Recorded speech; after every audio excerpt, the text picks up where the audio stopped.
हरि ओम हरि ओम हरि ओम।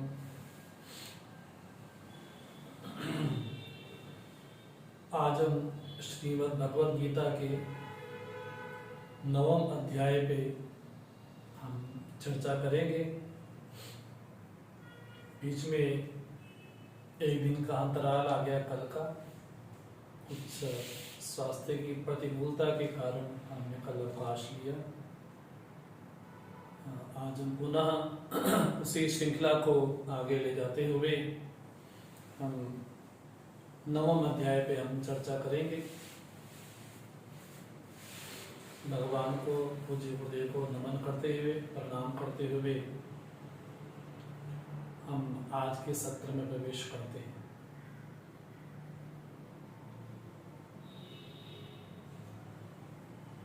ओम सहना भवतु सहनौ भुनक्तु सह वीर्यं कर्वावहै तेजस्विनावधीतमस्तु मा विद्विषावहै।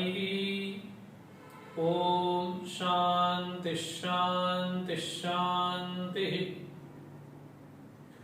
समस्त जन कल्याणे निरतं करुणामयं नमामि चिन्मयं देवं सद्गुरुं ब्रह्मविद्वरं सदाशिवसमारम्भां शङ्कराचार्यमध्यमाम् अस्मदाचार्यपर्यन्तां वन्दे गुरुपरम्परां वन्दे गुरुपरम्पराम्।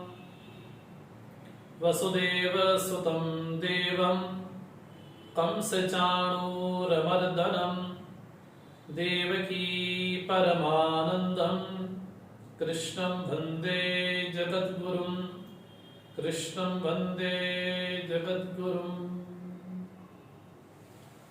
हरि ओम। आज हम श्रीमद् भगवद गीता के 9वें अध्याय में प्रवेश करते हैं। अब हम गीता के बिल्कुल मध्य भाग में उपस्थित होने जा रहे हैं। 18 अध्यायों वाली श्रीमद् भगवद गीता, इसका मध्य भाग 9वां अध्याय है। इस अध्याय का नाम है राजविद्या राजगुह्यो योगो नाम। जैसा कि नाम से ही स्पष्ट है, इस अध्याय में क्या कहा जाएगा? राजविद्या और राजगुह्य, विद्याओं में श्रेष्ठ और अत्यंत गोपनीय जो विद्या है, उस विद्या को कहा गया कि वो राजगुह्य और राजविद्या है। साधक का विकास किस तरह से होता है, साधक की यात्रा में विकास किस तरह से होता है, ये श्रीमद् भगवद गीता में स्पष्ट हमको दिखाई पड़ता है।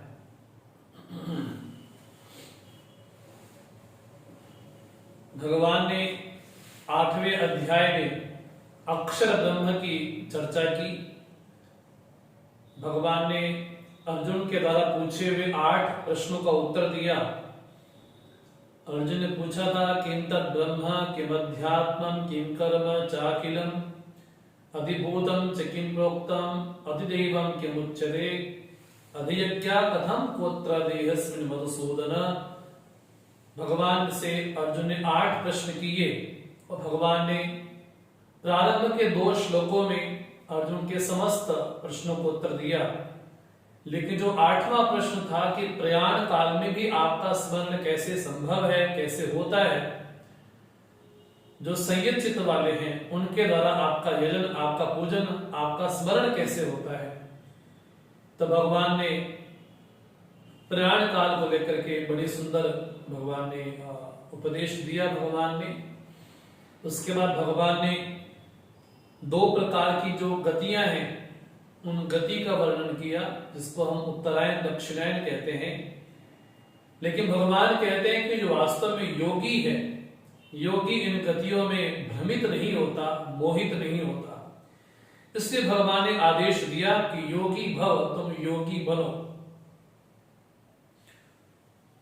10वें अध्याय में आकर के भगवान ने स्वयं ही अर्जुन का अधिकार देखते हुए, अर्जुन की योग्यता देखते हुए भगवान ने स्वयं ही एक विशेष प्रसंग भगवान ने उठाया।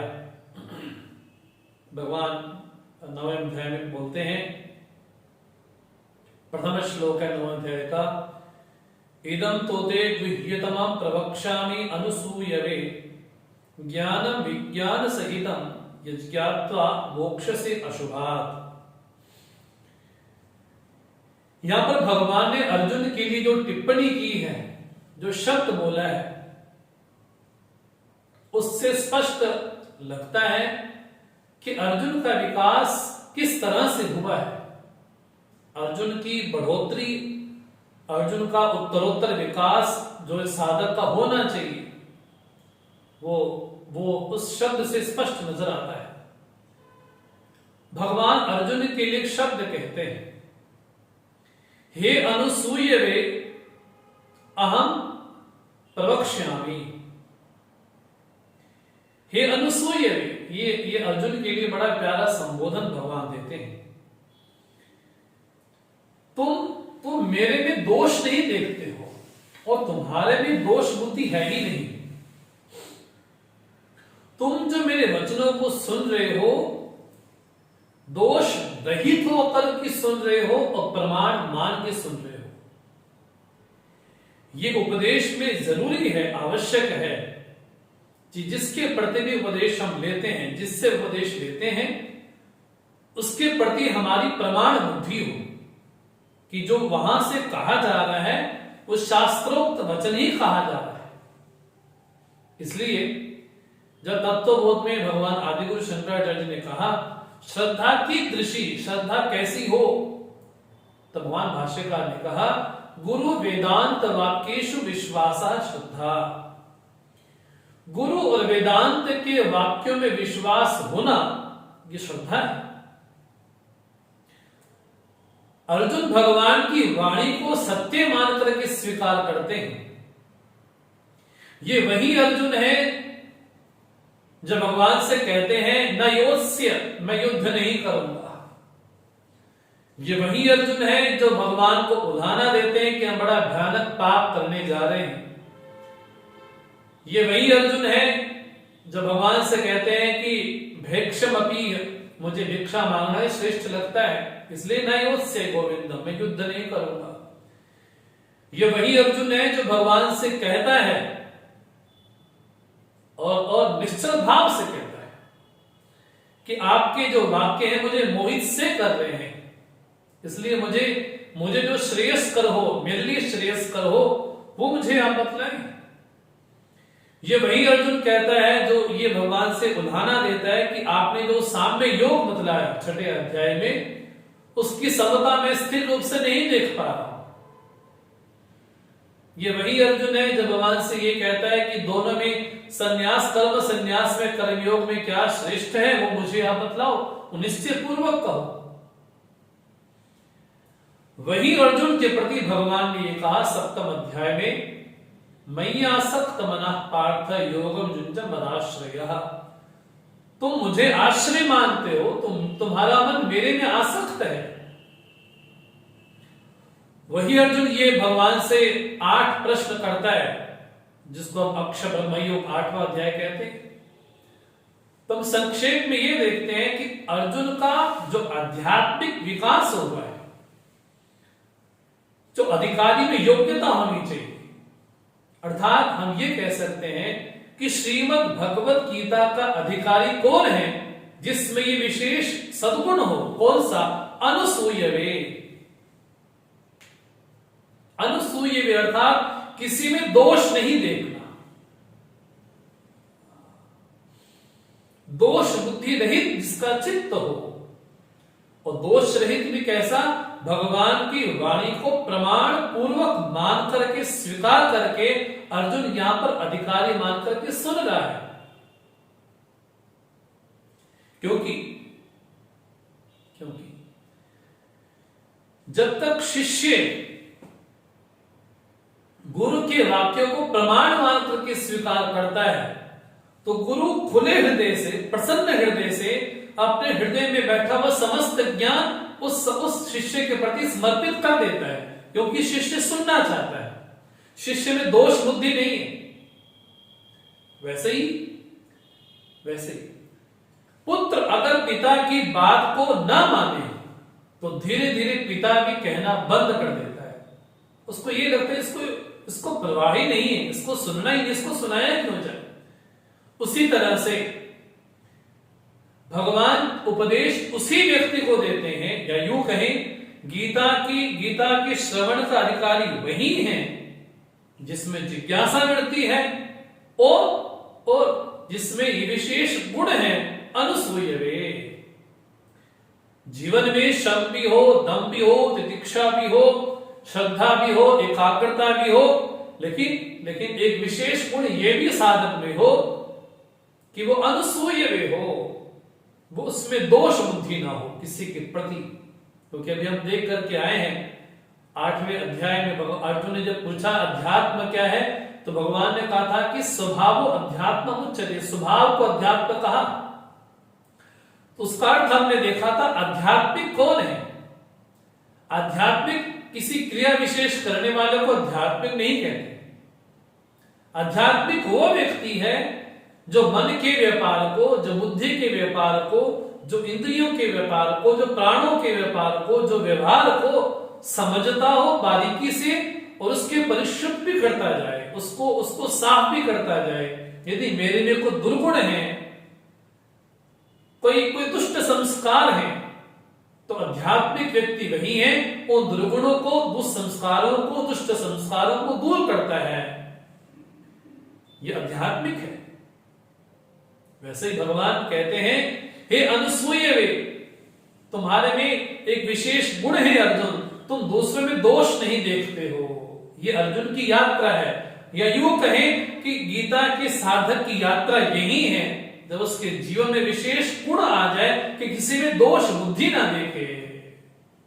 क्योंकि जहां दोष बुद्धि आई वहां प्रमाण बुद्धि नहीं हो सकती। अरे ठीक है बोलते होंगे तो बोल, हमें क्या फर्क पड़ता है। लेकिन जब प्रमाण बुद्धि आ गई शास्त्र के प्रति और अपने गुरुजन के प्रति, महापुरुषों के प्रति, अपने आचार्य के प्रति जब ऐसी प्रमाण बुद्धि आ जाए कि वहां से प्राप्त है तो सत्य ही होगा। ये मेरे जीवन का अनुभव है या नहीं है ये अलग विषय है, लेकिन उन्होंने जो कहा है बिल्कुल सत्य कहा, ये है प्रमाण बुद्धि। इसलिए भगवान कहते हैं ते प्रवक्ष्यामि, मैं तुम्हारे लिए कहूंगा हे अनुसूयवे। क्या कहोगे भगवान?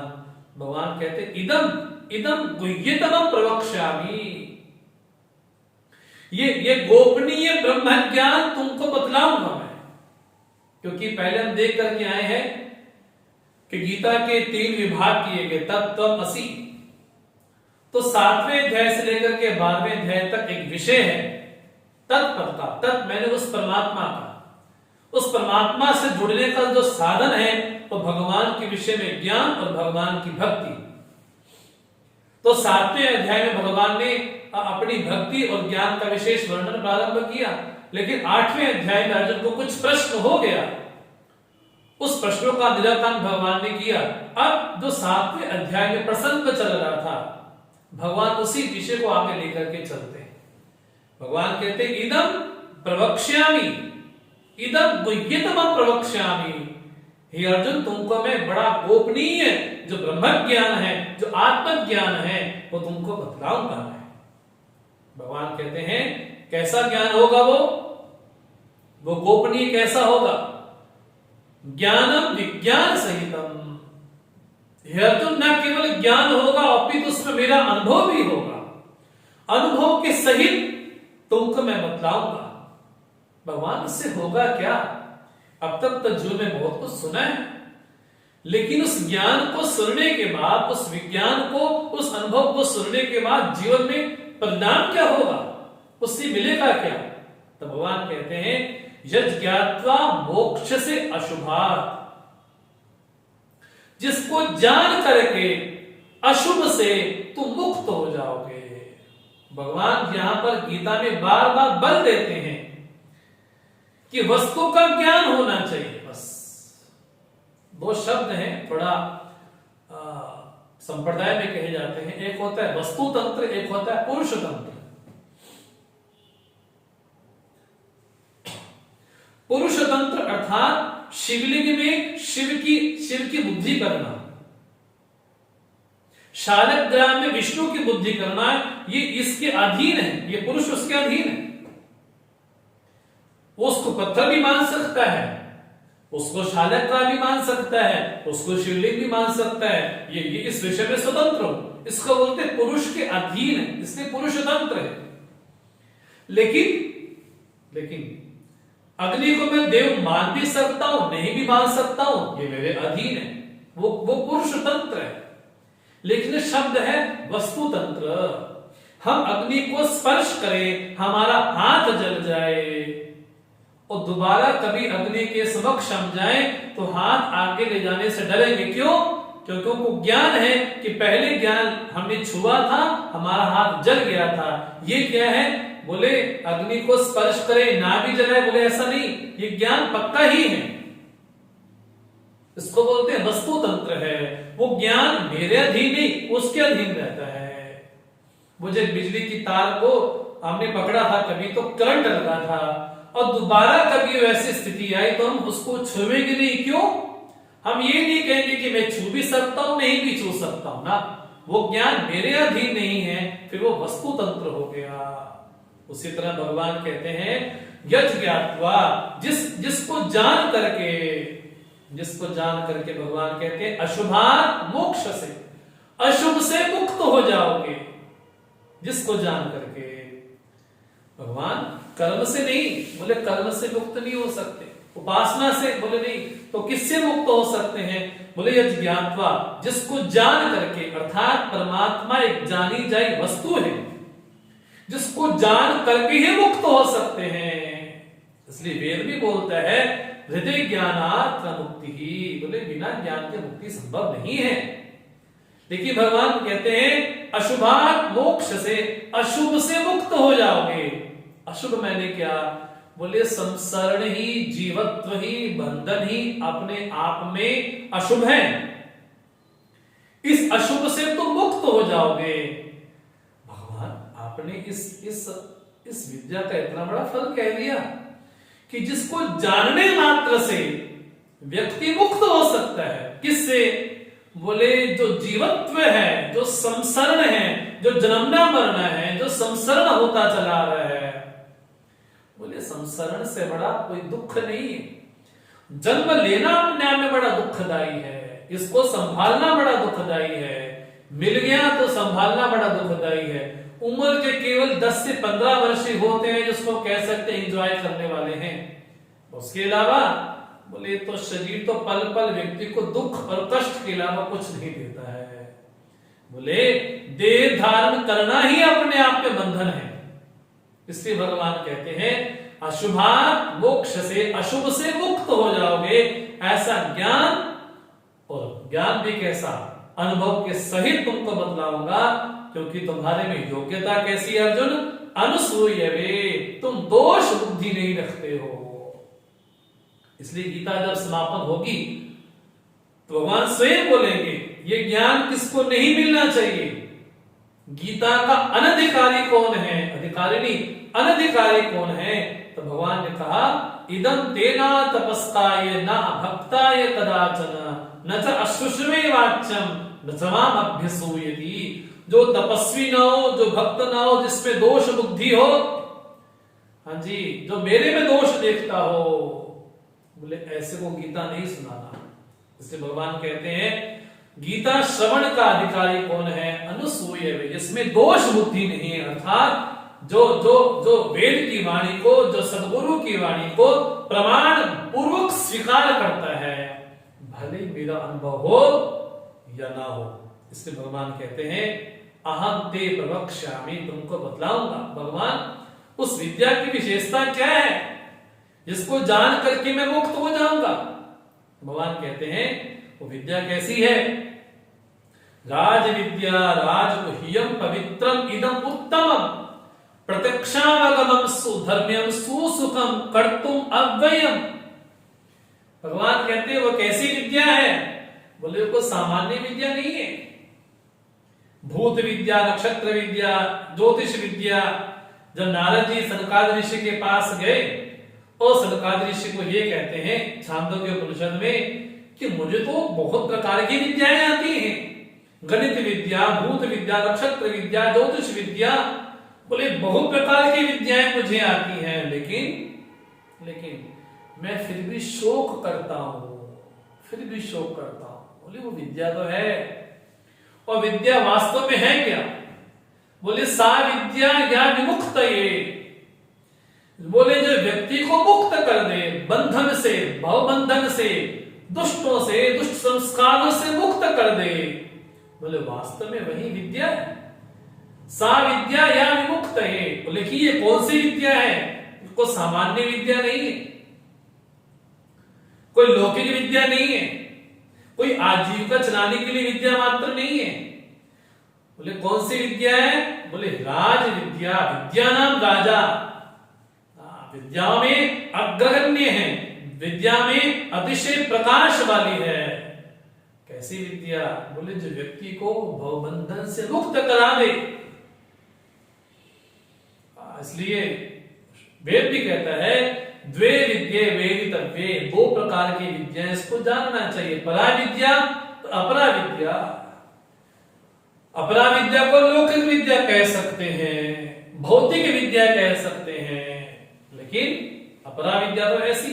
लेकिन विद्या कौन सी है? बोले जिस विद्या के द्वारा उस अक्षर ब्रह्म तत्व की प्राप्ति हो वो राज विद्या है, वो को सामान्य विद्या नहीं। बाकी विद्याएं जीविका मात्र के लिए हो सकती हैं, लेकिन मुक्त होने के लिए कौन सी विद्या चाहिए? बोले राज विद्या हो, और कैसी? गोपनीय हो। राज गुह्य बड़ी गोपनीय, वो जो श्रेष्ठ अधिकारी होगा वो इसको उसको श्रवण कर पाएगा, उसको समझ पाएगा। केवल एमए पीएचडी कर लेने से, कॉलेज में यूनिवर्सिटी में पढ़ लेने से विद्वान हो जाएंगे, वो अलग बात है।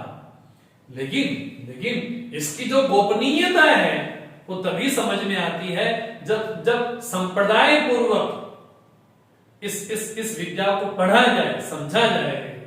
संप्रदाय पूर्वक स्वतंत्र रूप से पढ़ेंगे गीता तो शायद समझ में कभी भी ना आए। और ये भी स्पष्ट बात है, जब तक भगवान आदि गुरु शंकराचार्य जी का आलंबन ना लिया जाए, सहारा ना लिया जाए, जब तक उनके शांकर भाष्य का सहारा ना लिया जाए, तब तक भगवान के श्लोक भी स्पष्ट नहीं होते। ये भी सच है। इसलिए भगवान कहते हैं राज गुह्यम, बड़ी गोपनीय है, और इदम उत्तमम, ये बड़ी उत्तम है, श्रेष्ठ है। बोले लौकिक विद्या तो अनेक प्रकार की है, भगवान की वाणी तो यही है। इसलिए शंकराचार्य बोलते हैं वाद शेखरी शब्द जरी शास्त्र व्याख्यान कौशलम। बोले ऐसी विद्या नहीं है। कौन सी विद्या है? बोले पवित्रम, ये व्यक्ति को पवित्र करने वाली है। जो जन्म जन्मांतर से चित्त में कलमश है, पाप विशेष है, बोले उसको पवित्र करने वाली विद्या है। प्रत्यक्ष अवगमम, यही नहीं कि मरने के बाद प्राप्त होगा, मरने के बाद तो स्वर्ग प्राप्त हो सकता है, लेकिन मरने के बाद ही होगा। लेकिन ये तो प्रत्यक्ष विद्या है। धर्म्यम, ये कोई धर्म से विरुद्ध विद्या नहीं है कि गृहस्थ नहीं पढ़ सकता, कि सन्यासी पढ़ सकता है, कि ब्रह्मचारी नहीं पढ़ सकता, नहीं, ऐसा भी नहीं। ये शूद्र नहीं पढ़ सकता, कि ब्राह्मण नहीं पढ़ सकता, नहीं, ये धर्म से विरुद्ध नहीं है, ये धर्म में है साक्षात। सुसुखम, और साधक के लिए बड़ी सुखकारी है, और सुगम्य है, और सुलभ भी है साधक के लिए। और करने में उसका परिणाम क्या है? बोले अव्ययम, माने एक बार इस विद्या का अध्ययन हो गया, गुरु परंपरा से, शास्त्र परंपरा से, किसी ब्रह्मनिष्ठ महापुरुष के चरणों में बैठ करके इसका अध्ययन हो गया तो कभी व्यर्थ नहीं जाता। इसलिए बोलते हैं प्रत्यक्षावगमम धर्म्यम सुसुखम कर्तुम अव्ययम, करने में ऐसी सुगम है और सुलभ है भगवान ने इस विद्या की उपमा दी, स्तुति की कि कोई सामान्य विद्या नहीं है, बड़ी गोपनीय भी है, विद्याओं में श्रेष्ठ विद्या भी है। लेकिन भगवान उन लोगों के प्रति थोड़े नाराज होते हैं, थोड़ा कठोर वाक्य बोलते हैं। भगवान कहते हैं अश्रद्धाना पुरुषाः धर्मस्यास्य परन्तप अप्राप्य मां निवर्तन्ते मृत्यु संसार वर्त्मनि।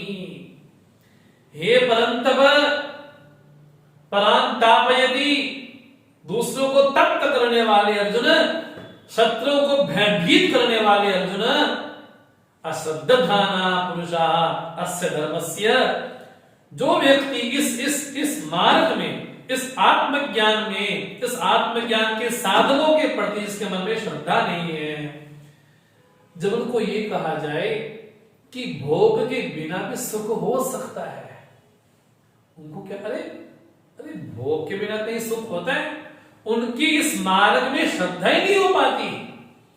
उनके मन में दृढ़ एक धारणा बनी हुई है, क्या सुख होगा तो भोग से ही होगा। हाँ जी, जब तक विषय भोग नहीं होंगे तब तक सुख नहीं होगा। लेकिन एक ऐसा साधक विशेष है जो उस भगवद गीता को, उपनिषद को जब गुरु चरण के बैठ के पढ़ता है, उसको कौन सा सुख प्राप्त होता है। बोले तपोवन महाराज उस हिमालय की कंदरा में कहीं रहते हैं, तो बिना विषय भोग के रहते थे, तो वहां कौन सा विषय भोग था, लेकिन फिर भी अपने आप में तृप्त थे। लेकिन जब साधकों को कहा जाता है गीता पढ़ो, उपनिषद पढ़ो, ग्रंथ पढ़ो, अरे इससे क्या होगा, मतलब उनकी अध्यात्म के मार्ग में, और जो अध्यात्म मार्ग में चलने वाले साधक हैं, उन साधकों के प्रति भी, वो साधना के प्रति भी लोग क्या बोलते हैं, अरे माला पकड़ने से कुछ होगा, अरे गीता पढ़ने से कुछ होगा, तो किससे होगा, बोले कर्म करो, कर्म करो, कर्म करो, कर्म से सब कुछ प्राप्त होता है, पढ़ने लिखने से कुछ नहीं होता। तो फिर वाक्य भी बड़ा प्रसिद्ध कोट करते हैं, क्या, पोथी पर पढ़ जुगमवा पंडित भयो न कोई, लेकिन ढाई आखिर प्रेम का पढ़े सो पंडित होए। लेकिन कबीर जी भी कहते हैं जो पढ़े सो पढ़े, ढाई अक्षर प्रेम का पढ़ना तो पड़ेगा ना, वो कौन है, ढाई अक्षर तो ब्रह्म ही है ना, सो पंडित होए। इसलिए भगवान कहते हैं जिनके अध्यात्म मार्ग में और अध्यात्म के साधकों के प्रति, अध्यात्म साधना के प्रति लोग क्या बोलते हैं, अरे वेदांत श्रवण से कुछ होगा है आज तक, तो क्या है, उनकी इस मार्ग में श्रद्धा नहीं है। क्यों नहीं है, भगवान शंकराचार्य कहते हैं क्योंकि वो नास्तिक हैं। वो नास्तिक क्यों है, तो बड़ा सुंदर वाक्य भगवान शंकराचार्य कहते हैं, देह मात्रात्म दर्शनम, वो देह को ही आत्मा मानने वाले हैं। बस जहां ये गलती हुई कि शरीर को ही आत्मा मान लिया, बोले वहां तो फिर कहीं श्रद्धा ही नहीं होगी। इसलिए भगवान कहते हैं अस्य धर्मस्य अश्रद्धाना पुरुषाः, बोले पहली बात तो स्पष्ट है, श्रद्धा विहीन कोई हो नहीं सकता, क्योंकि भगवान भी आगे गीता में सत्वधर्म में बोलेंगे, श्रद्धा मयो अयम पुरुषः यो यत् श्रद्धा स एव स, ये पुरुष तो श्रद्धा वाला है, श्रद्धा विहीन कोई नहीं हो सकता। हाँ, श्रद्धा का जो विषय है वो अलग अलग हो सकता है, किसी की श्रद्धा नेता में हो सकती है, अभिनेता में हो सकती है, राजनेता में हो सकती है, सिंगर में हो सकती है, पॉलिटिशियन में हो सकती है, बिजनेसमैन में हो सकती है, किसी के डोर में हो सकती है, किसी में चोरू चुपके में हो सकती है। श्रद्धा विहीन कोई नहीं हो सकता, लेकिन श्रद्धा के केंद्र अलग अलग हो सकते हैं, श्रद्धा के विषय अलग अलग हो सकते हैं। श्रद्धा मैंने श्रद्धत्ते की श्रद्धा, उसके वाक्य को सत्य मान करके स्वीकार किया, यही श्रद्धा है। तो किसी ने डॉन के वाक्य को सत्य मान लिया, तो किसी ने बिजनेसमैन के वाक्य को सत्य मान लिया, तो किसी ने पॉलिटिशियन के वाक्य को सत्य मान लिया। सत्य श्रद्धा मैंने श्रद्धत्ते, उसको सत्य मान करके स्वीकार कर लिया। इसलिए भगवान कहते हैं अश्रद्धाना पुरुषाः, जिनकी अध्यात्म मार्ग में अध्यात्म के साधकों के प्रति, साधनों के प्रति श्रद्धा नहीं है, भगवान उनके लिए बोलते हैं उनको तो मैं प्राप्त नहीं होता। पहली बात, अप्राप्य माम निवर्तन्ते, मुझे प्राप्त किए बिना ही भगवान, क्या भगवान को प्राप्त किए बिना तो जीवन चल सकता है ना? तो चल सकता है। जिनको भगवान की प्राप्ति नहीं होती क्या मर गए हैं वो? ठीक है, नहीं मर गए हैं। तो ये लोग बड़ा प्रश्न करते हैं ना, ठीक है भगवान की प्राप्ति नहीं होगी तो नहीं होगी, क्या फर्क पड़ता है? इसको फर्क पड़ता है? तो कोई खास फर्क तो नहीं पड़ेगा, लेकिन होगा क्या? भगवान कहते हैं मृत्यु संसार वर्तमनी, बस ज्यादा नहीं फर्क पड़ने वाला। इस अध्यात्म मार्ग में श्रद्धा ना करके ज्यादा फर्क नहीं पड़ेगा, केवल एक ही फर्क पड़ेगा, क्या? बोले बार बार संसार में घूमना पड़ेगा। कैसे? भगवान भाष्यकार कहते हैं क्या? पुनरपि जननम पुनरपि मरणम पुनरपि जननी जठरे शयनम, बोले बार बार जन्म लेना पड़ेगा, मरना पड़ेगा, बार बार जीवत्व होगा, बार बार सुख दुख होगा, बार बार मानव मानव होगा। यहां तक कि सबसे बड़ा बंधन कोई है तो जीवत्व होना ही सबसे बड़ा बंधन है, संसरण होना। भगवान कहते हैं वो संसरण कैसा होगा? मृत्यु संसार वर्तमनी, वो कैसा है? नरक त्रेग आदि प्राप्ति मार्ग तस्मिन् एव वर्तन्ते, उसमें ही रमण करते हैं, उसमें ही जीते हैं, मरते हैं, 84 लाख योनि में भटकते रहते हैं। भगवान कहते हैं ये मंजूर है तो ठीक है, आत्मज्ञान में अध्यात्म के प्रति श्रद्धा मत रखो। अगर ये मंजूर है तो बार बार संसार में आना जाना मंजूर है, स्वीकार है, तो ठीक है, तो आत्मज्ञान में श्रद्धा मत रखो तो ठीक है। अध्यात्म के साधकों के प्रति, ब्रह्म ज्ञान के प्रति, ब्रह्म विद्या के प्रति श्रद्धा मत रखो। ज्यादा कुछ नहीं बिखरेगा, केवल बार बार संसार में भटकना पड़ेगा, आना जाना पड़ेगा।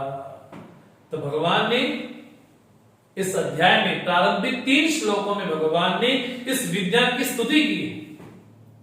वो राज विद्या है, गोपनीय है, पवित्र है और सुसुखम है, और उसको प्राप्त होने के बाद क्या होगा? बोले अशुभात मोक्ष से।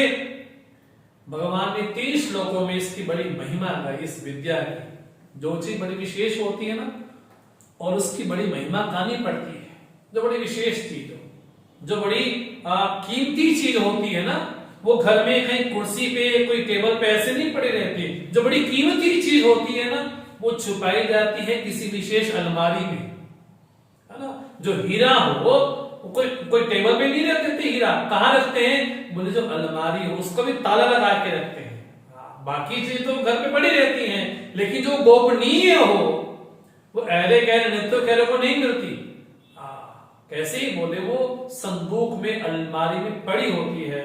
भगवान उसकी स्तुति करते हैं विद्या की, जो सामान्य विद्या नहीं है। अब भगवान उपदेश प्रारंभ करते हैं। उसकी विशेषता क्या है विद्या की? भगवान कहते हैं, बड़ा सुंदर उपदेश भगवान प्रारंभ करते हैं।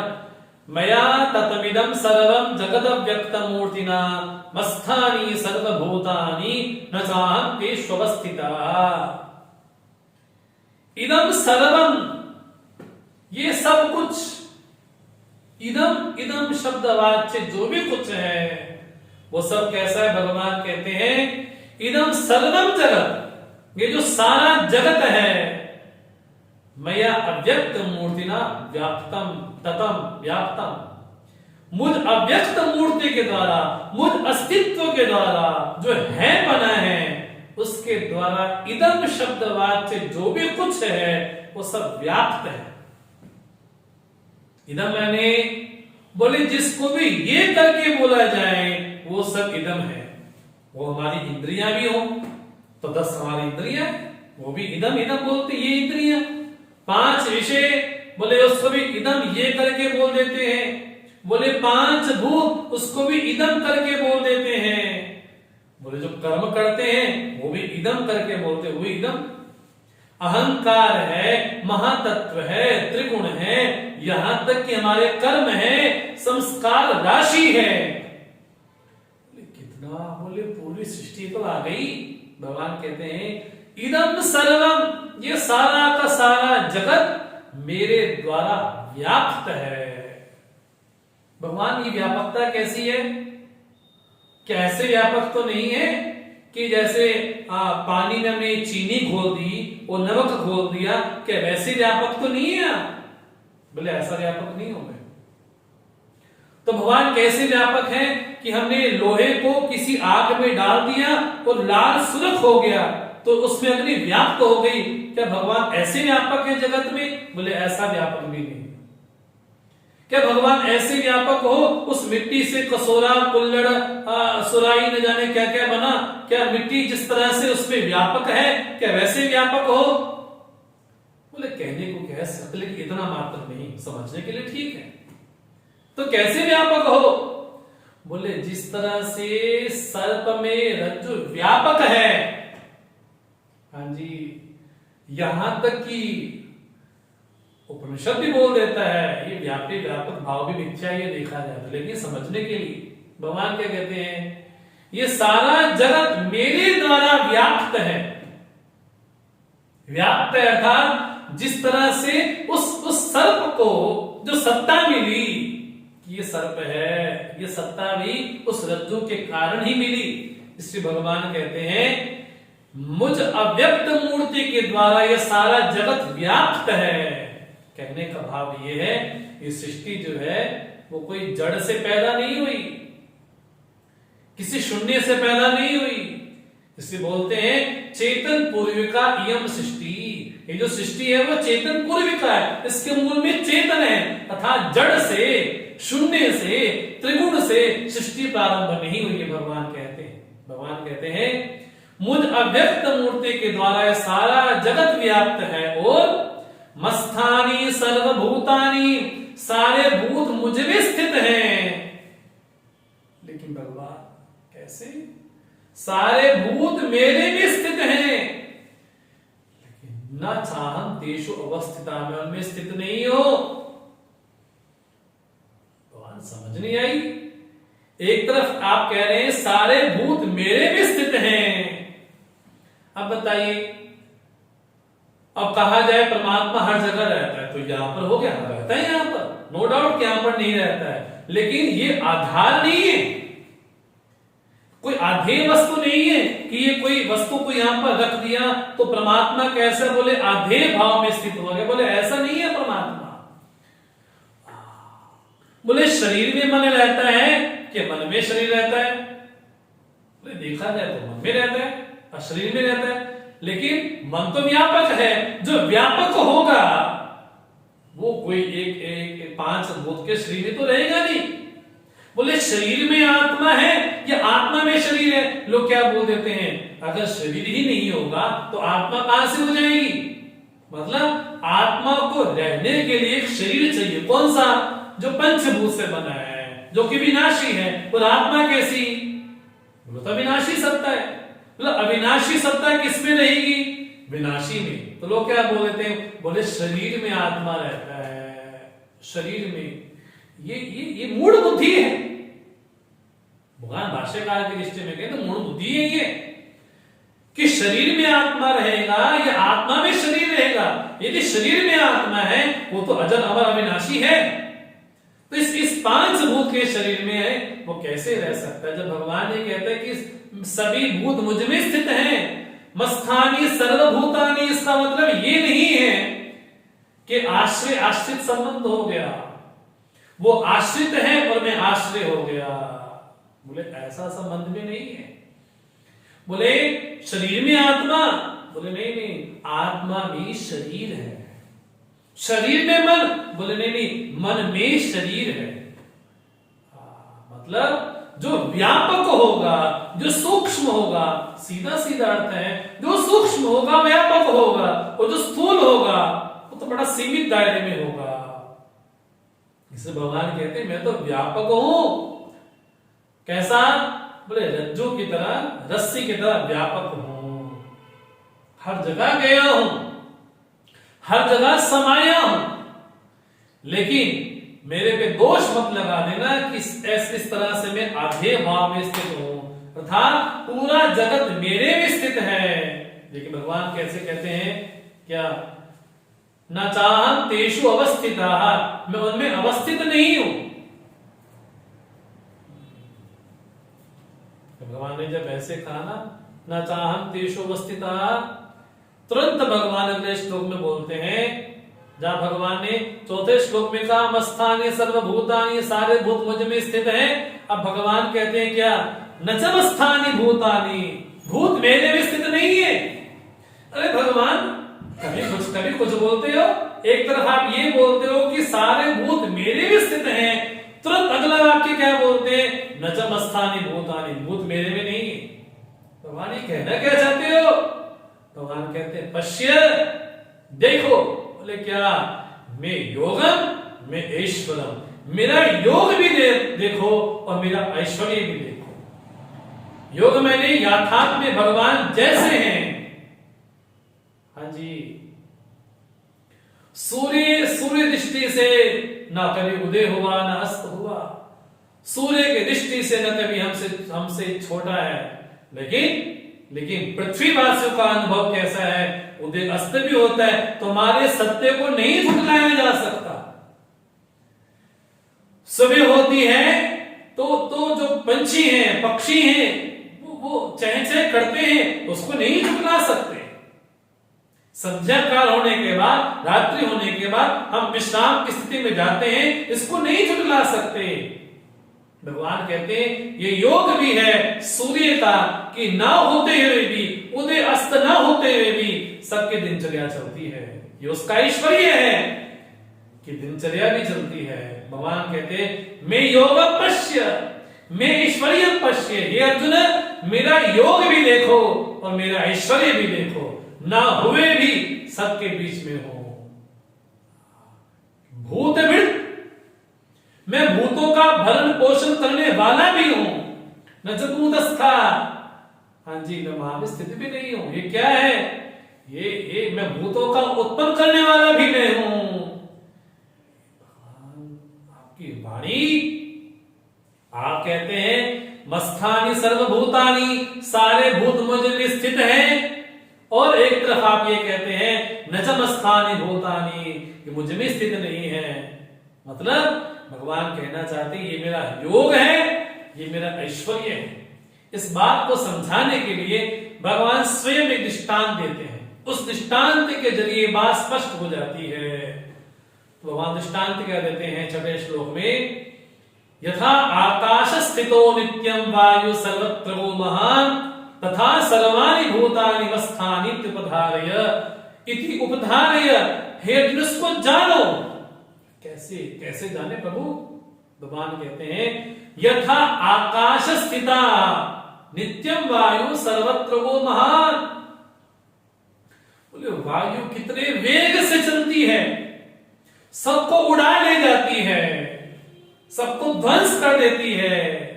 हाँ जी, जब वायु चलती है तो सबको नष्ट करती चली जाती है। लेकिन वायु कहां स्थित है? बोले आकाश में स्थित है। वायु कितना भी कुछ बवंडर कर ले, लेकिन उस आकाश का कुछ नहीं बिगाड़ सकती। उस आकाश की स्थिति में कोई अंतर नहीं आने वाला। भगवान कैसे हैं? परमात्मा बोलते मैं आकाश के स्थान पर हूं। वो सारा जगत कैसे है? बोले वायु के स्थान कैसा है? सर्वत्र का महान वायु, सारा जगत वायु के स्थान पे है और मैं आकाश के स्थान पर हूं।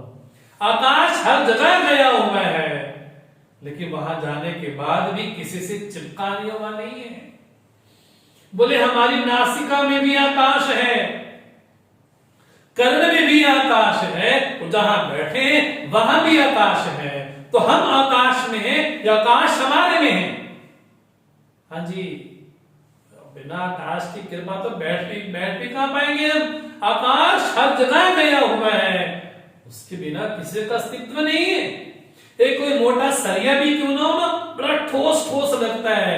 बोले वहां पर भी 60-70% वहां पर भी स्पेस होता है।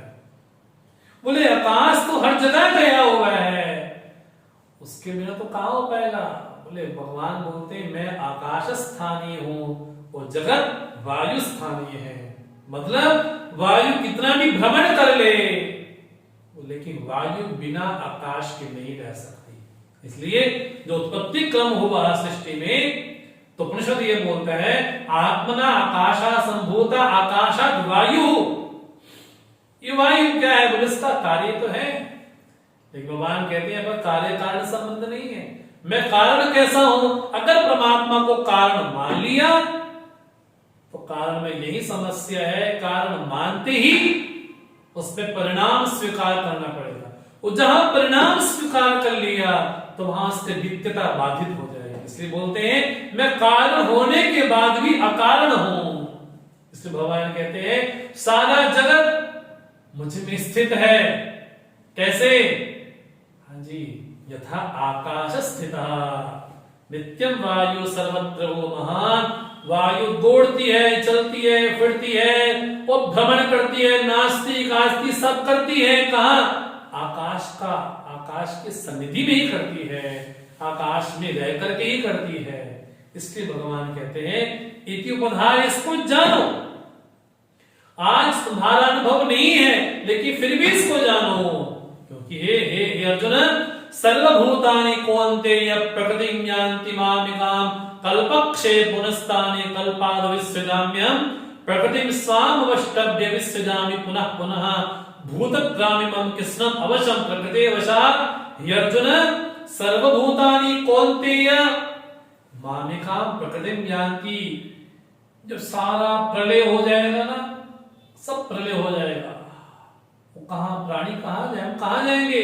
बोले सारे भूत कहां जाएंगे? मामिकाम प्रकृति में यान्ति, मेरी प्रकृति में लीन होंगे और प्रकृति मेरे में लीन होगी। लेकिन कल्पक्षे पुनः तानि कल्पादो अहम विसृजामि। जब कल्प का दोबारा आदि होगा, उदय होगा, तो मैं इसका सृजन करूंगा, क्योंकि मैं ही सृष्टि का आधार हूं, मेरे अलावा कोई है नहीं। तो ये न केन प्रकार ना मेरा नाम तो आएगा ही आएगा। हम क्या अलग बोलते हैं, अरे कभी न कभी तो मुक्त हो ही जाएंगे ना, आज नहीं तो कल नहीं, 10 जन्म के बाद सही, 100 जन्म के बाद सही। बोले कभी नहीं, सारे जाकर के लीन होंगे प्रकृति में, और प्रकृति जाकर के लीन होगी ब्रह्म तत्व में। नाश कुछ नहीं होने वाला, सबके कर्म भी रहेंगे, संस्कार भी रहेंगे, सब कुछ वहां पर रहेगा। जिस तरह से हमारी सुषुप्ति, तो सुषुप्ति में हमारा कर्म भी है, स्वभाव भी है, संस्कार भी है, वहां कुछ नष्ट नहीं होता। अभाव हो गया बस, नहीं अभान हो गया, अभाव नहीं हुआ किसी चीज का। जब उठते हैं जागृत में आते हैं तो संस्कार भी है, नाम भी है, और मेरा स्वभाव भी, सब कुछ वहां पर भी है। भगवान कहते हैं कल्पादो अहम विसृजामि, कल्प के आदि में मैं ही उसका सृजन करता हूं। इस प्रकार स्वाम प्रकृतिम अवष्टभ्य विसृजामि पुनः पुनः, अपनी प्रकृति को स्वयं के वश में करके मैं ही सृजन करता हूं। और इमं भूतग्रामम अवशम प्रकृते वशात्, ना चाहते हुए भी पुनः हमको 84 लाख की योनि में आना पड़ता है। और तब तक आना पड़ेगा, तब तक भ्रमण करना पड़ेगा, जब तक अपने स्वरूप में लीन नहीं हो जाते। गंगा दौड़ती है गंगोत्री से, गोमुख से दौड़ती भागती, रास्ते में प्रयागराज आए, हरिद्वार आए, कानपुर है, बोले कुछ भी आए, उसका एक ही लक्ष्य है, समुद्र में जाकर के लीन हो जाना। वैसे ही जीव का एक ही लक्ष्य है, अपने स्वरूप, अपने चिदानंद स्वरूप में लीन हो जाना। बोले जब तक वहां लीन नहीं हो जाते, जब तक स्वरूप से मिल नहीं जाते, और मिलना भी ना मिलना भी अविद्या ही है, मिले तो हुए ही। तरंग को लग गया कि आज मुझे जल मिल गया, तरंग तो हमेशा जल में थी ही थी, नहीं होने का भ्रम मन में बैठा हुआ था। बोले ऐसे परमात्मा की प्राप्ति तो प्राप्त की ही प्राप्ति है, पहले से ही प्राप्त है, नहीं होने का हमारे मन में अज्ञान बैठा हुआ है। भगवान कहते हैं ये सारे भूत वैसे ही बोलते चले जाते हैं, भगवान इतना भयानक कर्म आप करते हैं, आपको ये कर्म बांधते नहीं है? बोले नहीं, न च मां तानि कर्माणि निबध्नन्ति धनंजय उदासीन उदासीनम असक्तम तेषु कर्मसु। मुझे हे धनंजय, मुझे ऐसे कर्म बांधते नहीं है, मैं तो उदासीन मत रहता हूं, उदासीन की तरह मुझे कर्म नहीं बांधते, क्योंकि कर्ता भाव नहीं है, क्योंकि भोक्ता भाव नहीं है। हाँ जी, जो स्मरता सही भोक्ता, जिसको स्मरण आ रहा वही तो भोक्ता है। भगवान कहते हैं जब मैंने कर्ता भाव भोक्ता भाव ही नहीं, वो यहां तक कि भगवान कहते हैं पूरा जगत सर्प के स्थान पर है और मैं रज्जु के स्थान पे हूं। सर्प तीनों कालों में वहां पर नहीं था, न हो सकता है, न होने की संभावना है। उसी तरह से जगत ना मेरे में था न है, वहां भी जगत दिखाई पड़ रहा है। वो ये माया मार ठगनी, बोले ये माया रानी का प्रचार है और कुछ नहीं। जगत आया कहां से? बोले आया गया कहीं नहीं, भगवान ने समझ आएगा तब। अनुसूयवे, जब अर्जुन की तरह हमारी भगवान की वाणी में ऐसी बुद्धि बन जाए, प्रमाण बुद्धि बन जाए, तब ये सत्य भी स्वीकार हो सकता है। भगवान की सृष्टि चलती कैसे है? आपके बिना? बोले नहीं, मेरे बिना तो कभी कुछ होता ही नहीं। मया दक्षिण प्रकृति सूयते सचराचरम हेतुना नीन कौन्तेय जगत विपरिवर्तते। ये कौन्तेय इदं जगत अनेन हेतुना, इस कारण से जगत में कितना परिणाम होता चला जाता है। कैसे? मया अध्यक्षेण, मेरी अध्यक्षता मात्र से, हाँ जी, प्रकृति सूयते सचराचरम, ये अचर अचर जो जीवन है, प्रकृति क्या है, जगत है, ये मेरी प्रकृति, हाँ जी, मेरा अध्यक्ष, मेरी अध्यक्षता मात्र से ही करती है। बस मेरा करना वाला कुछ भी नहीं है यहाँ पर, बस मेरी सन्निधि मात्र है, मेरी सन्निधि मात्र से ही सब कुछ हो जाता है। अरे माँ पार्वती ने तो मैन से गणेश की रचना कर दी, तो प्रकृति है ना। क्या किया? मया अध्यक्षेण, मेरी अध्यक्षता मात्र से प्रकृति सूयते, प्रकृति सूती है, न तो मैं नहीं, लेकिन मेरी अध्यक्षता रहती है। लेकिन इतना होने के बाद भी भगवान कहते हैं अवजानन्ति मां मूढ़ाः मानुषीं तनुमाश्रितं परम भावम अजानन्तः मम भूतमहेश्वरम। ये जो मुझे लोग क्या मान लेते हैं, तनुमाश्रितम, इस शरीर में, इस मांस के रोथड़े में ही, इस अपवित्र शरीर में, बोले मैं यहां पर रहता हूं, बोले यहां पर नहीं रहता है। अपने आप को, और भगवान बोलते हैं मानुषी, मुझे मनुष्य ही समझ लेना। ये कौन है? बोले मूढ़ है, मुझे समझ लेना, अर्थात कहीं मन में क्लिक हो गया तो हो गया, पता नहीं। मुझे मनुष्य समझ लेना, अर्थात स्वयं को मनुष्य समझना भगवान की दृष्टि में ये मूढ़पना है। भगवान क्या कहते हैं? परम भावम अजानन्तः मम भूतमहेश्वरम, जब मेरे अतिरिक्त पूरी सृष्टि में कुछ नहीं है तो मेरे अलावा फिर कोई है ही नहीं। इसलिए भगवान को केवल मनुष्यधारी समझ लेना, देहधारी समझ लेना, अर्थात स्वयं को देहधारी समझ लेना, ये भगवान के अस्तित्व का निरादर है। स्वयं को देह समझ लेना, ये भगवान के अस्तित्व का निरादर है। ये वेद भी है भगवान की। इसलिए भगवान कहते हैं स्वयं को मुझे मनुष्य समझना, अर्थात स्वयं को समझना, ये क्या है? बोले मूढ़ता है। बोले अवजानन्ति मां मूढ़ाः, बोले मूढ़ लोग मुझे इस तरह से समझते हैं। जब स्वयं को मनुष्य मान लिया, स्वयं को देही मान लिया, आगे पीछे कुछ नहीं माना, तो जीवन कैसा होगा? फिर जीवन ऐसा होगा, मोघाशा मोघ कर्माणा मोघ ज्ञान विचेतसाः राक्षसीम आसुरीम चैव प्रकृति मोहिनीं श्रुताः। भगवान बोलते हैं जहां कहीं अपने आप को मनुष्य माना तो आशाएं लगाएंगे सुख की, अरे वहां से सुख मिल जाए, वहां से सुख मिल जाए, वहां से सुख मिल जाए। तो आशा कैसी होगी? मोघ आशा, उसकी आशा भी मोघ में व्यर्थ ही होगी। वो कैसी होगी? बोले मृग मरीचिका की तरह, बस वहां पानी, वहां सुख मिलेगा, यहां से नहीं मिला वहां से सुख मिलेगा। उसका कर्म भी कैसा होगा? मोघ कर्माणः, उसका कर्म भी मोह मैंने व्यर्थ ही होगा। मोह ज्ञान, ज्ञान मैंने हमारी मान्यता भी जो जगत के प्रति मान्यता बनी हुई है कि संबंध से ही सुख मिलेगा, व्यक्ति से ही सुख मिलेगा। बोले क्या है? अचेत सा मूढ़ जन। बोले मान्यता जब गलत बन गई कि भगवान के अतिरिक्त सुख जहां भी मिलता है वो दुख मिश्रित सुख ही मिलता है। बस जहां राग है वहां द्वेष अवश्य भावी। इससे भगवान कहते हैं मुझे मनुष्य समझना अर्थात स्वयं को मनुष्य समझने में यही सबसे बड़ी खराबी यही है कि उसकी आशा भी व्यर्थ होगी, उसका कर्म भी व्यर्थ होगा, उसका ज्ञान भी व्यर्थ होगा। ऐसे व्यक्ति कौन होंगे? राक्षसी आसुरी मोहिनी प्रकृति माश्रिता। उसकी जो प्रकृति होगी अर्थात उसका जो स्वभाव कैसा होगा? राक्षस वाला होगा। हाँ जी, आसुरी होगा और कैसा होगा? मोहिनी होगा। राक्षस मैंने मां रक्ष, और असुर भी भोग चाहता है, राक्षस भी भोग चाहता है। लेकिन असुर कौन है? असुसुर मनते असुराः। जो प्राणों में इंद्र में रमण करे वो असुर है। भगवान कहते हैं कि इनकी प्रकृति कैसी होती है? राक्षसी, आसुरी और मोहिनी। बोले स्वयं को देह मान लेना ये मोहिनी प्रकृति है।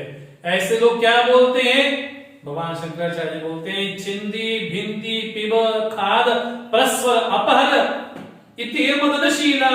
खाओ पियो मारो काटो। ये कौन बोलते हैं? कौन बोलते हैं? जो आसुरी प्रकृति लोग हैं, जो मोहिनी प्रकृति के लोग हैं, जो राक्षसी प्रकृति के लोग हैं, उनके जीवन का केवल एक ही उद्देश्य है। क्या? छिंदी भिंदी पिब खाद परस्पर। वर्तमान में समय में यही देखते हैं, यही बोलबाला है। तो क्या बोलते तुलसी बाबा? कलि विरोध। कलयुग का लक्षण क्या है? विरोध चमोरा। जहां चारों ओर विरोध ही विरोध सुनाई पड़े, ऐसा स्वर सुनाई पड़े, बोले साक्षात कलि यहां पर निवास करता है। भगवान कहते हैं स्वयं को मनुष्य समझने से कर्म भी, ज्ञान भी, आशा भी सब व्यर्थ हो गया। और जीवन कैसा हो गया? स्वभाव कैसा हो गया? राक्षसी, आसुरी और मोहिनी प्रकृति वाला हो गया। लेकिन भगवान कहते हैं एक प्रकृति और भी होती है। कौन सी? दैवी प्रकृति। ये 9वें अध्याय का ये हृदय श्लोक है, जो 13वां श्लोक है ना, ये इस अध्याय का हृदय श्लोक है। भगवान कहते हैं महात्मानस्तुमां पार्थ दैवी प्रकृतिमाश्रिताः भजन्तिरन्य मनसा ज्ञात्वा भूतानि अव्ययम्। वो जो महात्मा है, महात्मा यानी अक्षुद्र चित्ता, जिनका चित्त क्षुद्र नहीं है, जिनका चित्त बड़ा विशाल है, जो सबको समेट लेते हैं, जहां ना राग है, ना द्वेष है, ना घृण है। बोले वस्त्र पहन लेने से ठीक है महात्मा बन सकते, लेकिन जब तक हृदय विशाल ना हो, जब तक पापी को भी ना स्वीकार कर ले, दुष्ट को भी स्वीकार ना कर ले। भगवान कहते हैं महात्मा कौन? उदार चरिता नाम वसुधैव कुटुंबकम। जिनका चित्त उदार हो उनके लिए सारी पृथ्वी परिवार ही है। इससे भगवान कहते हैं ये जो महात्मा जन किसका आश्रय लेते हैं? दैवी प्रकृति। जो दैवी प्रकृति है कैसी है? श्रद्धा है, दम है, और भगवान जो आगे कहने वाले हैं दैवी संपत्ति 16वें अध्याय में क्या? अभयम सत्व संशुद्धि ज्ञान योग व्यवस्थिति दान नमस्त यज्ञस्त स्वाध्याय स्तप आर्जवम। भगवान आगे कहें जो देवी प्रकृति का आश्रय लेते हैं ऐसे महात्मा जन बिना भजन करते हैं। कैसे? अनन्य मनसा, अनन्य मन होकर के, क्या मान करके भजन करते हैं? ये जरूरी है। भूतादि अव्ययम ज्ञात्वा, भूतों का आदि कारण मैं हूं, अर्थात सृष्टि का मूल कारण मैं हूं, अर्थात कारण होने के बाद भी अकारण मैं हूं। क्योंकि वो कैसे? अव्ययम, जहां से कुछ निकल नहीं सकता, जहां से कुछ पैदा नहीं हो सकता, ऐसा अव्यय कारण मैं हूं। ऐसा मान करके, हाँ जी, ऐसा जान करके, माम ज्ञात्वा, मुझे जानते हैं। कैसा? किसी लोक में रहता होगा वो ठीक है, मानते हैं। किसी देह में रहता होगा वो नहीं। भूतों का आदि कारण अर्थात अधिष्ठान मान करके, सृष्टि का मूल कारण मान करके, अर्थात आत्म रूप मान करके मेरा ही भजन करते हैं। भजन तिनन्य मनसा ज्ञाता भूतादि अव्ययम। ऐसे महापुरुष तो कभी कभी करते होंगे, नहीं कभी कभी मेरी भक्ति करते होंगे, नहीं सततम कीर्तयन्ता माम यतन्तश्च दृढव्रताः नमस्यन्तश्च मां भक्त्या नित्य युक्ता उपासते।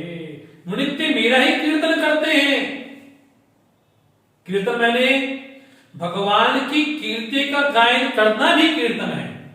हरे राम हरे कृष्णा महामंत्र का जाप करना भी कीर्तन है, और भगवान की कीर्ति का बखान करना भी कीर्तन है। गीता पढ़ना भी कीर्तन है, मानस पढ़ना भी कीर्तन है, भागवत भी कीर्तन है। भगवान कहते हैं जो दृढ़व्रती हैं, ऐसे जो यति लोग हैं मुझे नमन करते हैं, मेरी उपासना करते हैं। वो किस तरह से? ज्ञान यज्ञेन माम उपासते। ज्ञान यज्ञेन चाप्यन्ये यजन्तो माम उपासते। ज्ञान यज्ञ के द्वारा मेरी उपासना करते हैं। ज्ञान यज्ञ मैंने ज्ञान ही यज्ञ है। भगवान के विषय में जहां भी चर्चा हो, ब्रह्म के विषय में जहां भी चर्चा, बोले वो यज्ञ ही करना है। कभी एक भाव से, कभी कभी कभी बहुधा विश्वतोमुखम। हाँ जी, कभी कभी आदित्य मान करके, बोले आदित्य में मेरा परमात्मा ही बैठा है, चंद्रमा में मेरा परमात्मा ही बैठा है। हाँ जी, बोले वहां भी अपने साईं को, अपने अपने प्रभु को ही देख रहा है वो।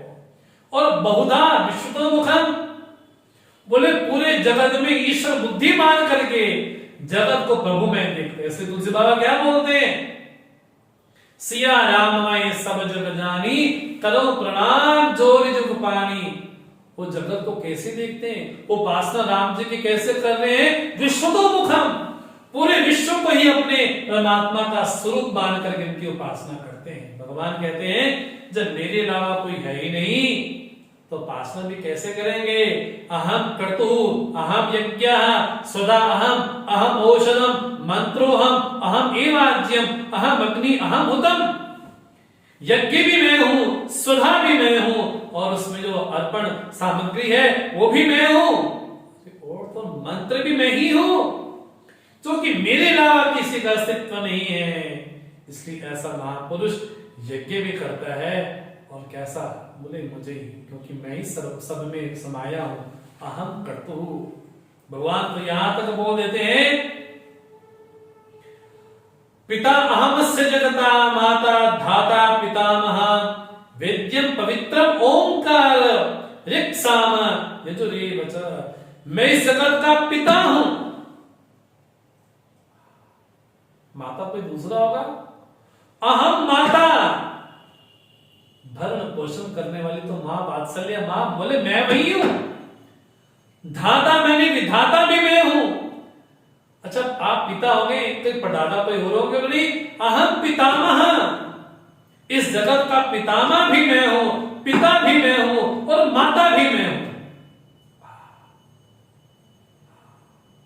बोले जब साधक अपने जीवन में उस वात्सल्य को कहीं मिस करता है तो भगवान ही वात्सल्य रूप बन करके उसके हृदय में प्रकट हो जाते हैं। भगवान कहते हैं अहम वेद्यम पवित्रम ओंकार, ओंकार रूप मैं हूं। हाँ जी, जानने योग्य जो पवित्र ओंकार है वो भी मैं हूं, और जो त्रिवेद है बोले वो भी मैं ही। ऋक्साम यजुरेव च। भगवान बड़ा प्यारा शब्द बोलते हैं। मुझे जो भक्तगण बहुधा मान करके विश्व में मेरा रूप मान करके मेरा भजन करते हैं, तो क्या क्या मान करके मेरा भजन करते हैं, किस रूप में मेरी उपासना करते हैं? भगवान कहते हैं वो मुझे क्या मानते हैं? गति ही भर्ता प्रभु साक्षी निवासा शरणम सुहृद प्रभवा प्रलय स्थान विधानम बीजम अव्ययम। बोले मैं सबकी गति में हूं। किसको प्राप्त करेंगे? बोले मुझे तो प्राप्त करें। बोले सबकी गति में हूं, मैं ही भरता भरण पोषण करने वाला मैं ही हूं, साक्षी हूं सभी प्राणियों के शुभाशुभ कर्मों का, मैं ही साक्षी हूं, निवास हूं मैं। सृष्टि रहती कहां है आखिर? कहने को तो रहती होगी ना। बोले कहां रहते हैं हम? बोले मैं सबका निवास स्थान तो मैं हूं, शरणम सबका आश्रय मैं हूं। क्या बोलते हैं? श्री कृष्णा शरणम मम, श्री कृष्णा शरणम मम। वो आश्रय कौन है? बोले मैं शरण हूं, अर्थात मैं आश्रय हूं। सुहृद बोले सबका हितैषी मैं हूं, प्रभवा प्रलय स्थानम, सबका मैं क्या हूं? बोले प्रभव भी, उत्पत्ति स्थान भी मैं हूं। सृष्टि कहां स्थित है? बोले मेरे में स्थित है। निधानम बीजम अव्ययम, मैं तो बीज हूं सृष्टि का। कौन सा बीज? बोले सनातन बीज तो मैं ही, अविनाशी बीज तो मैं ही हूं। भगवान बोलते हैं भक्त मेरी उपासना कैसे करते? ये मान करके क्या? अहम पिता, अहम माता, अहम पितामह, अहम गति, अहम भर्ता, अहम साक्षी, अहम शरणम, अहम सुहृद। भक्त जब भगवान की उपासना करता तो कैसे? बोले इस रूप में उपासना करता है। मेरे प्रभु कौन है? बोले पितामह है, मेरे प्रभु पिता है, मेरे प्रभु मां है, मेरे प्रभु भर्ता है, साक्षी है, निवास है और मेरे आश्रय है। भक्त ये मान करके भगवान की बहुधा से उपासना करता है। भगवान कहते हैं अहम तपामि वर्षम निगृणामि सृजामि च अमृतम जय मृत्युश्च सदसच्चहम अर्जुन। भक्त क्या बोलता है? अहम तपामि, बोले वर्षा हो रही है, कैसे? बोले सूर्य के सन्निधि मात्र से। बोले सूर्य भी सूर्य हो करके रश्मियों को मैं ही तपाता हूं, मैं ही वर्षा करता हूं। हाँ जी, मैं बरसता तो मैं ही हूं और अमृत भी मैं हूं अर्जुन। हाँ जी, और मृत्यु भी मैं ही हूं। लोग क्या बोलते हैं? भगवान तो क्या बचाने वाला, भगवान तो मारने वाला कौन? बोले वो भी तो मैं ही हूं। सत सच अहम अर्जुन, मैं ही सत हूं, मैं ही असत हूं। हाँ जी, मैं भी कार्य हूं, मैं भी कारण हूं, वो कार्य कारण से विलग भी मैं ही हूं। भगवान बोलते हैं भक्त जन मेरी ऐसी उपासना करते हैं, लेकिन जो विषयासक्त हैं वो कैसे? त्रैविद्यमाम सोमपा पूत पापा यज्ञेष्ट्वा स्वर्गतिं प्रार्थयन्ते ते पुण्यमासद सुजन्त लोकम अश्नुत दिव्यान् द्वे देव भोगान् ते तम भुक्त्वा स्वर्गलोकम विशालम क्षीण पुण्यमर्त्य लोकम विशन्ति। बोले जो जिनके चित्त में कामनाएं कामनाएं कामनाएं कामनाएं कामनाएं बैठी हुई है वो यज्ञ करते हैं और बड़े बड़े यज्ञ करते हैं, तो क्या मिलता है? बड़े दिव्य दिव्य भोग मिलते हैं वहां पर। अरे मजा आ गया।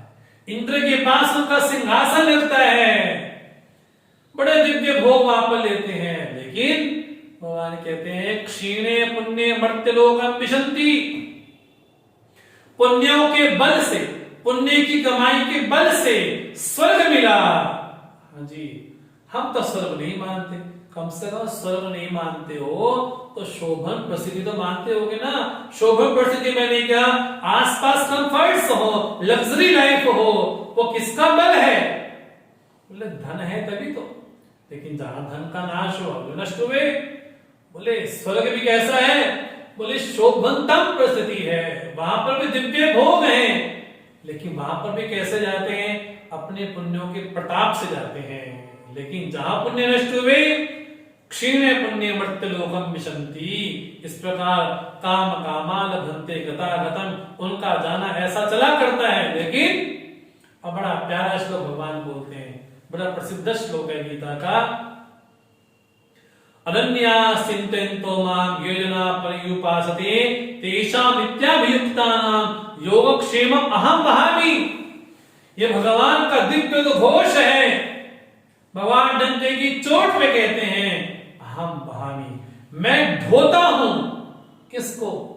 योग को, क्षेम को। योग मैंने अप्राप्त से, जब तक प्राप्त नहीं हुआ उसको जोड़ो जोड़ो जोड़ो जोड़ो जोड़ो जोड़ो, अब मिल गया उसकी रक्षा करो।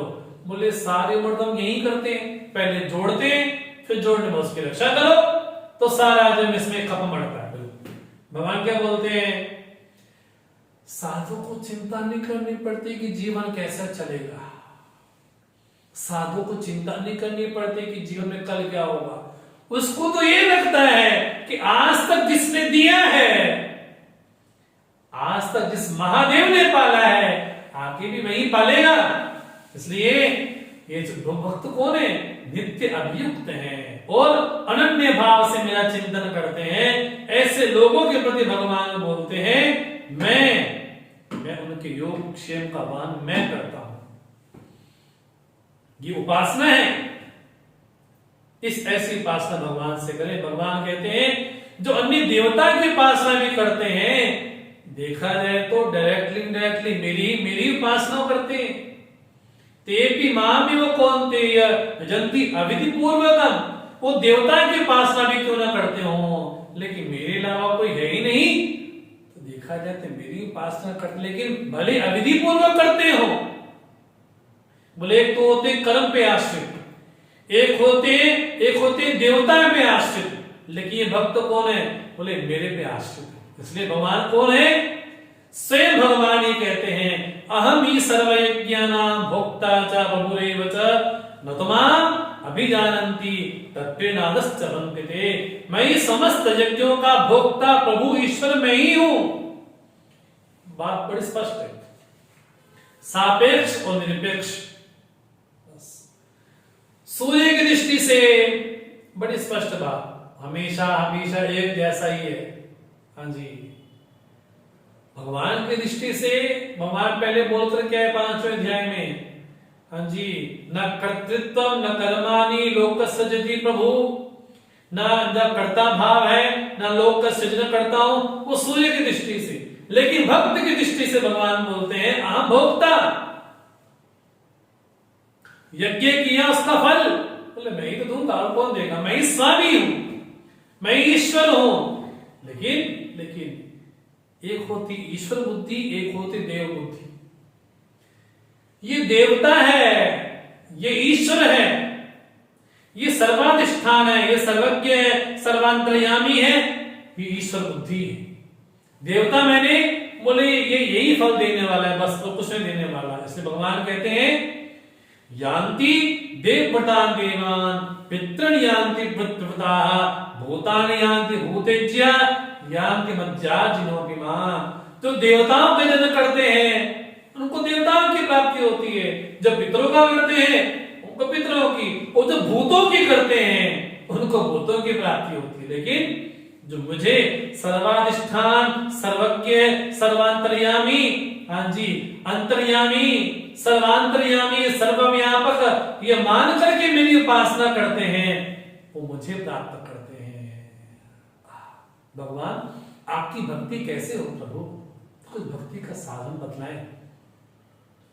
तो भगवान यहां पर बड़ा प्रसिद्ध श्लोक बोलते हैं, भक्ति का साधन क्या है। पत्रम पुष्पम फलम तोयम यो में भक्त्या प्रयच्छति तदहम भक्ति उपरितम अश्नामि प्रयतात्मनः। शुद्ध बुद्धि वाला, पवित्र बुद्धि वाला, निर्मल बुद्धि वाला भक्त भक्त्या प्रयच्छति, भाव पूर्वक मुझे समर्पित करता है। क्या पत्रम, पत्राणि नहीं बोला, एक पत्र, पुष्पम, पुष्पाणि नहीं बोला, केवल एक ही पत्र चढ़ाया, पुष्प चढ़ाया, फल चढ़ाया, वो जल चढ़ाया। अरे कोई करोड़ों अरबपति हो, बोले भगवान ने तो एक ही पुष्प बोला है, तुम एक ही चढ़ाओ। नहीं नहीं नहीं नहीं, भगवान अपनी भक्ति की महिमा गाते हैं। अगर एक पुष्प भी चढ़ा दे, हाँ जी, एक पत्र भी चढ़ा दे, वो जल भी चढ़ा दे, भक्ति पूर्वक चढ़ाए, भगवान का वादा है अहम अश्नामि, अहम अश्नामि, मैं ग्रहण करता हूं। भगवान ग्रहण करते हैं, भोजन का जो भाव है उस भाव को भगवान ग्रहण कर देते हैं। लेकिन उपासना कब होगी, जब हमारे घर में, हमारे घर के आसपास कोई देवस्थान हो, जहां भगवान की ऐसी उपासना कर सके। तो सीधा सीधा भगवान कहते हैं कि घर में एक कोई भगवान का आलंबन, कोई प्रतीक, कोई विग्रह जरूर होना चाहिए, क्योंकि विग्रह पे तो जल चढ़ाएंगे, विग्रह पे तो पुष्प चढ़ाएंगे, ऐसी उपासना हो। लेकिन जब घर के बाहर निकले तो क्या भक्ति बंद हो जाए? बोले नहीं, वहां पर भी भक्ति हो। कैसी हो? यत् करोषि यत् अश्नासि यत् जुहोषि ददासि यत् तपस्ससि कौन्तेय तत् कुरुष्व मदर्पणम्। ये कौन्तेय, जो भी करते हो, ये नहीं कि मंदिर कक्ष में बैठे आधे घंटे के लिए भगवान को पुष्प चढ़ाए, जल चढ़ाया, अब आसन से उठे, अब जैसे थे वैसे हो। तो बोले नहीं, उठने के बाद भी जो कर्म करते हो, जो ग्रहण करते हो, जो यज्ञ इत्यादि करते हो, जो दान देते हो, जो भी तप करते हो, मत अर्पणम, वो मुझे ही अर्पण करो। इसका अर्थ है कि भक्ति वहां पर भी संभव है जहां हमारा घर है, निवास स्थान है, जहां देवालय है। लेकिन जब अपने अपने कार्य क्षेत्र में निकले, जब वहां से बाहर जाए, तो कैसी भक्ति हो? बोले कर्म ऐसा हो जो भगवान को अर्पण किया जा सके। मतलब भगवान ये कहते हैं कि कर्म वही हो जो मुझे अर्पण किया जा सके। जो अर्पण ना किया जा सके वो कर्म फिर करे क्यों? यदश्नासी, जो ग्रहण करते हो, बोले वो भी मुझे अर्पण करो। इसलिए क्या बोलते हैं? गीता पाठ बोलते हैं। इसलिए जब भगवान का प्रसाद हमारे सामने है, भगवान को प्रणाम करें। थाली आए, थाली को, अन्नपूर्णा को, भगवान को प्रणाम करें। अन्नपूर्णा कृपा करो, उनको प्रणाम करें। मदर्पण, इस प्रकार भगवान बोलते हैं शुभा शुभ फलैयेवं मोक्ष से कर्म बंधने संन्यास योग युक्तात्म विमुक्त मां उपैष्यसि। इस प्रकार शुभ अशुभ जो भी कुछ है उससे कर्म बंधने, मोक्ष से, उससे मुक्त हो सकते हो, मुक्त हो जाओगे और मुझे प्राप्त करोगे। इसलिए भगवान कहते हैं समूहम सर्वभूतेषु न मे द्वेषोस्ति न प्रियः ये भजन्ति तो मां भक्त्या मयि ते तेषु चापि अहम सर्वभूतेषु समः। मैं सभी भूतों के प्रति सम हूं। एक बार क्या होता है ना, आपको प्रसाद देने की ड्यूटी लग जाए तो सब आ रहे हैं, सबको एक ही लड्डू दिया, लड्डू दिया, लड्डू दिया। अरे ये तो मामा का लड़का आ गया, इसको 2 दे दिया। तो ऐसा नहीं, बोले सभी के प्रति कैसे हैं? बोले सम है। इसलिए ना में द्वेषास्ति न प्रियः, न किसी से द्वेष, न किसी से कोई होगा। भगवान आप कैसे सम हैं? तो बड़ा सुंदर एग्जाम्पल, बड़ा सुंदर दृष्टांत भगवान शंकराचार्य ने दिया। हम इसको जरूर पढ़ना चाहेंगे। भगवान कैसे हैं? द्वेष, और कैसे हैं? बोले अहम तो अग्निवत, मैं तो अग्नि के समान हूं। दूरस्थानां यथा अग्नि शीतम नापनयति समीपम उपसर्पता अपनयति तथा हम भक्तम अनुगृणामि नेतरा। बोले ठंडे के दिन हो, जैसे भी चल रहे हैं यहां पर, बोले अग्नि कहां है? बोले 15 फीट दूर बैठी, और अग्नि को दोष दे रहे हैं, अग्नि कितनी दुष्ट है, मेरे को ताप नहीं दे रही है, मुझे ताप नहीं दे रही है। अग्नि तब ताप देगी जब उसके समीप जाएंगे। बोले ऐसे मेरे भक्त हैं, ये भजन्ति तो मां भक्त्या, जो भक्ति पूर्वक मेरा भजन करते हैं, मयि ते, वो मुझ में है, अहम तेषु, मैं उनमें हूं, वो मुझ में है। उस भक्त को ये नहीं लगता कि भगवान कहीं बैठे हो, उसको ये लगता है कि भगवान मेरे अंग संग है। भगवान तो कितना बड़ा वाक्य बोलते हैं, ते मयि, वो मुझ में है, और अहम तेषु, वो मुझ में है, मैं उनमें हूं। उसको ये नहीं लगता कि परमात्मा के दीदार कब होंगे, उसको ये नहीं लगता कि परमात्मा के दर्शन कब होंगे। उसको तो लगता है कि उसी में ही निवास कर रहा हूं, उसी में ही रमण कर रहा हूं। इससे भक्त क्या बोलता है? भजति भक्त्या, भक्ति पूर्वक मेरा भजन करते हैं, उसको प्राप्त कर। भगवान जो भक्त होंगे वही प्राप्त करेंगे। मैं बोले मैं तो भक्ति नहीं हूं, मैं कैसा हूं? मैं तो भगवान बड़ा दुराचारी हूँ, तो मेरा नंबर तो नहीं आने वाला, सीधी सीधी बात, मेरा नंबर तो गया।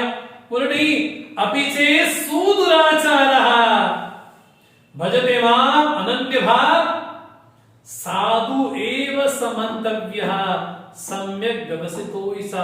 कोई दुराचारी नहीं, सुष्ठु दुराचारी हो, उसका नाम हो। सुधा जी क्या बोलते हैं, मौसम कोन कुटिल खल कामी जिन तन दियो ताही बिसरायो ऐसो नमक हरामी। ये तो नमक हरामी का है कि जिसने तन दिया, जिसने शरीर दिया, उसको ही भूल गए, उसको ही विस्मरण कर दिया। भगवान कहते हैं अगर पापी नहीं, दुराचारी नहीं, सुदुराचारी भी क्यों ना हो, लेकिन एक बार निश्चय कर लिया कि परमात्मा के अलावा मेरा और कोई आश्रय नहीं है, एक बार अनन्य भाव से मेरा भजन करते हैं, भगवान कहते हैं उसका निश्चय दृढ़ हो गया है। अब वो व्यक्ति नहीं रहा, अब वो साधु हो गया। साधु एव समन्तव्य। इसलिए वस्त्र पहनना एक साधुता है, लेकिन दृढ़ निश्चय हो जाना एक साधुता है। कहा रत्नाकर डाकू मारो मारो मारो बोलता था, लेकिन आज पूरा जगत उनको वाल्मीकि मान करके उनका पूजन करता है, उनकी उपासना करता है, उनको उनकी अर्चना करता है। बोले एक बार को निश्चय कह दे, भगवान तो यहां तक बोलते हैं सकृदेव प्रपन्नाय तवास्मिति याचते। कोई एक बार भी कह दे सकृदेव प्रपन्नाय तवास्मि अभयम ददामि, उसको अभय दे देता हूं मैं बस। भगवान तो यहां तक बोल देते हैं। इसलिए भगवान बोलते हैं क्षिप्रम भवति धर्मात्मा शश्वत शांतिं निगच्छति कौन्तेय प्रतिजानीहि न मे भक्ता प्रणश्यति। हे अर्जुन, हे कौन्तेय, ये जो धर्मात्मा है ना, इसको शांति प्राप्त होती है। कौन सी? शाश्वत शांति प्राप्त होती है, और लंबे समय के बाद क्षिप्रम शीघ्र। इसलिए जिसको भी परमात्मा की अनुभूति हुई, जिसको भी परमात्मा के दीदार हुए, उसको क्या लगता है? उसको ये लगता है कि मेरे परिश्रम से, मेरे प्रयास से, मेरी मेहनत से मुझे प्राप्त नहीं हुआ। उसको लगता है अगर मैं अपने पुण्य के बल पे चलता तो कितने जन्म लग जाते, लेकिन जिसको अनुभव हुआ वो ये बोलता है क्षिप्रम शीघ्र ही प्राप्त हो जाता है। इसलिए भगवान कहते हैं हे कौन्तेय प्रतिजानी, तुम प्रतिज्ञा करो, मेरा भक्त नष्ट नहीं होता। वहां प्रतिज्ञा आप करो ना। बोले नहीं, मेरी प्रतिज्ञा के भरोसे मत रहना। मेरी प्रतिज्ञा क्या? मैंने प्रतिज्ञा ली थी कि मैं शस्त्र नहीं उठाऊंगा, लेकिन पितामह भीष्म ने कहा कि मैं भगवान की प्रतिज्ञा को तोड़ करके रहूंगा। भगवान ने उस पहिए को उठाया और पहिए में सुदर्शन चक्र का आह्वान किया। अर्जुन कहते भगवान आपने तो कहा था, आपने प्रतिज्ञा की थी कि मैं शस्त्र नहीं उठाऊंगा।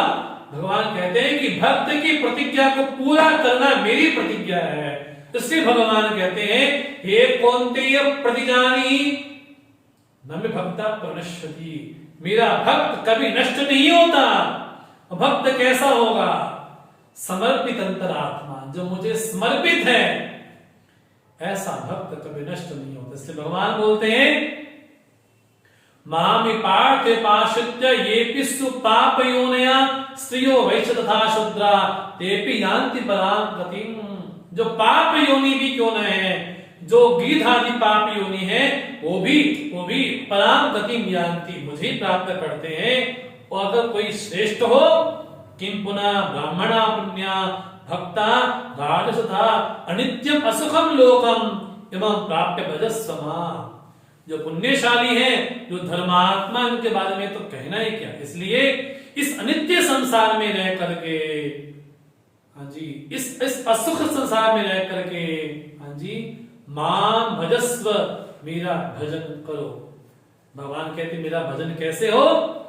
भगवान अंतिम श्लोक में वाक्य कहा मद मना भव मद्भक्तः मद्याजी माम नमस्कुरु माम वैश्यस्य सद्यत्वेवं आत्मानं मत्परायणः। मेरा भक्त बनो, मन मना भव, मन को मुझे समर्पित करो। मद्याजी, मेरा यजन करो। माम नमस्कुरु, मेरा मुझे नमस्कार करो और मेरे परायण हो जाओ। इससे होगा क्या? बोले मेरी प्राप्ति होगी। इस तरह से भगवान ने अपनी राज विद्या को और बड़ा गोपनीय जो ग्रंथ है, गोपनीय शास्त्र, गोपनीय विद्या है, उसका भगवान ने जो फल बतलाया भक्ति में बतलाया। लेकिन भक्ति में